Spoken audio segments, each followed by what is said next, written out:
doing? Good. Oh, I see you looking at my chair over here. This is a Queen Anne style chair. It's a copy, but still what I've done that a lot of people don't do is that when I worked at Sotheby's, people would turn around and glue and clamp a table and a chair and just set it on the floor, let it dry 24 hours. Then the next day they would put it on the table saw and see where one of the legs was too high or too low. And I always, then they would end up putting a tack on the bottom where they would trim a little bit off, and I kept thinking, man, that's not right. This chair or table would have been loose before you've re-glued it. So by always gluing and clamping your table or chair to a flat board, this is 3/4 inch 2 foot by 2 foot MDF, and I've carried this with me. This thing's like almost 40 years old, and I've done other paint projects on it. But anyway, it ensures that the chair will rest and dry perfectly level. So I mean, even over here I've got a bunch of 2 foot by 2 foot by 3/4 that's there for other chairs and tables. So anyway, that's why this board is on it and these two clamps are on it.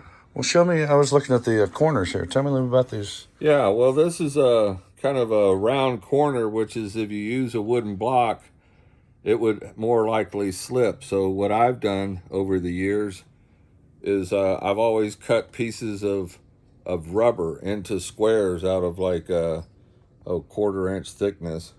And then this way it keeps it from sliding. And another block that I use outside of wood is, if you look back here on the back, that's acrylic. When I worked at Sotheby's, everybody just used wood, and then I said, well, what about acrylic? Ultra flat, the glue won't dry and clamp to it, to stick to it. And the rubber to keep like on this curve from this clamp slipping off.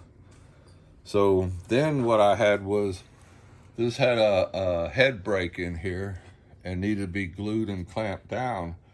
And this is one of my favorite things. When you have something real fragile, you need a light clamp. And twine, which this is twine what they tie springs with in upholstery shops. And I always have it and save it, because what I did around here is, see how it's real easily at this point to fit into that V groove so that twine doesn't slip. And then my turning, you could feel this one's got tension on it, so but if I wanted to move it without hitting it, all I got to do is back it off. And I can do the same here. So this way I can back it off or tighten it up. And it's just wood to wood, so it isn't hurting anything, and it's super lightweight.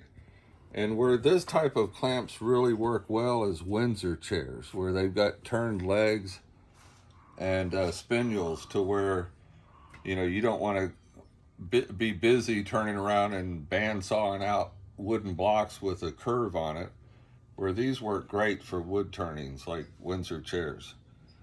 Well, here's just another part of things that I do here in the shop, and I'm glad y'all came in and hopefully learned something today. Come back and visit with me. Thank you again. Have a good day.